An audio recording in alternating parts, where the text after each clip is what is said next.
9 फरवरी Saini education society के collegium सदस्य हेतु 7 फरवरी को हुए चुनाव में 33 सीट जीतने वाले विजय पैनल के प्रमुख एवं पूर्व प्रधान विजय सैनी ने कहा कि वे सैनी समाज द्वारा चुनाव में दिए गए जनादेश का सम्मान करते हैं। चुनाव में बेशक उनके विरोधी पैनल को बहुमत मिला हो, मगर विजय पैनल के सभी नव निर्वाचित कॉलेजियम सदस्यगण सैनी सोसाइटी के विकास हेतु उनका पूर्ण साथ देंगे। विजय सैनी मंगलवार को अपने पैनल के प्रत्याशियों के साथ मीटिंग करने के बाद मीडिया से बात कर रहे थे। उन्होंने कहा, सैनी सोसाइटी के विकास के मामले में उनके पैनल का पूरा समर्थन सत्तासीन पैनल के साथ रहेगा। उनके पैनल के निर्वाचित सदस्य सोसाइटी के विकास में तो भागीदार रहेंगे, साथ ही नहीं प्रबंध समिति के कार्यों पर भी नजर रखेंगे और यह सुनिश्चित भी करेंगे कि सैनी समाज का पैसा सही कार्यों पर ही खर्च हो। देखो जी, मेरा मानना ये है, मैं 2005 से 2014 तक इस संस्था का प्रधान रहा। 3 टर्म हमारी मैनेजमेंट रही और जब हम उस वक्त आए थे तो सफेदी कराने के पैसे नहीं थे संस्था में। उन हालातों में हमने बीएड कॉलेज बनाया जो उस वक्त 2 करोड़ रुपए की लागत से बना था। तत्कालीन जो मुख्यमंत्री जी थे वो खुद ही उसका फाउंडेशन स्टोन उन्होंने रखा था और 1 करोड़ 8 लाख रुपए उस वक्त ग्रांट दी थी। उस बीएड कॉलेज से आज 50 लाख रुपए 1 साल की इनकम है। हमने महाराजा सूरसैनी स्टेडियम बनाया जिससे खेल का और एक खेल महोत्सव हमने शुरू किया था उस वक्त, जिससे खिलाड़ी आगे बढ़ रहे थे।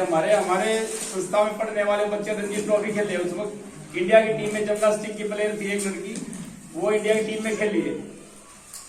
दूसरा, एक बैंक की बिल्डिंग हमने उस वक्त बनाई थी जिसका किराया काफी हमें मिला। इसके अलावा हमारी गोवाने अड्डे पे 3 दुकानें थी।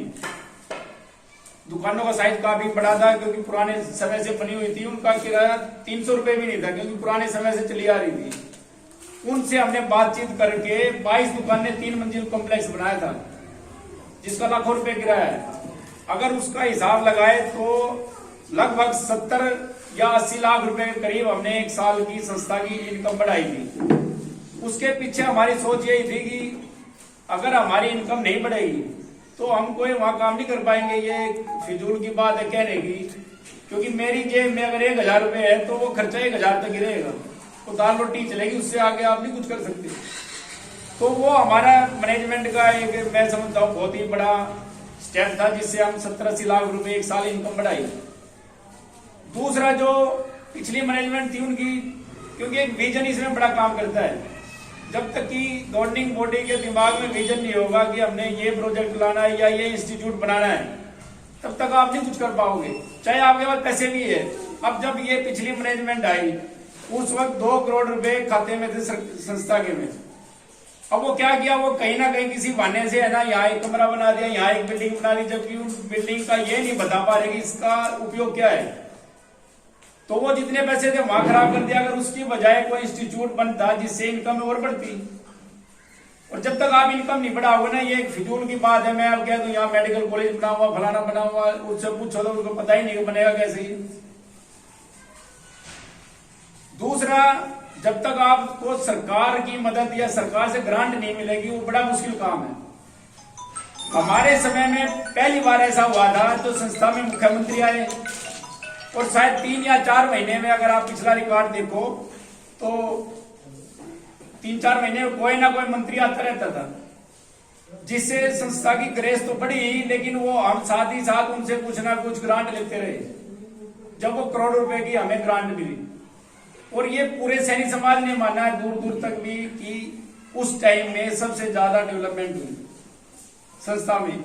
और इवन आप रिजल्ट भी देखो तो उस वक्त हमारे बच्चे जो 97% तक बच्चों ने लिए, और मेरिट का जो रिपोर्ट था वो पिछली जितनी भी समय की अगर मेरिट काउंट करो वो 9 साल की मेरिट उनसे ज्यादा थी। और समाज ने भी, मैंने जो देखा, समाज ने भी जितना डोनेशन पहले दिया था उससे ज्यादा हमें दिया था उसको। यह सरकार से ग्रांट पहले तो मिली ही नहीं कभी, या अभी पिछली टर्म में भी किसी ने नहीं दी जो हमारी करोड़ों रुपए की वो मिली है।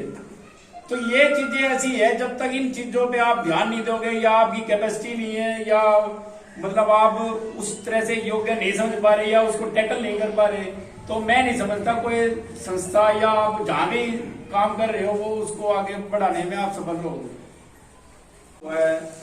कॉलेजियम का, उसके लिए सबसे पहले तो पूरे सैनिक समाज का मैं धन्यवाद करना चाहता हूँ। विशेष तौर से जिन्होंने अपने मत का प्रयोग किया है उनका मैं आभार व्यक्त करता हूँ।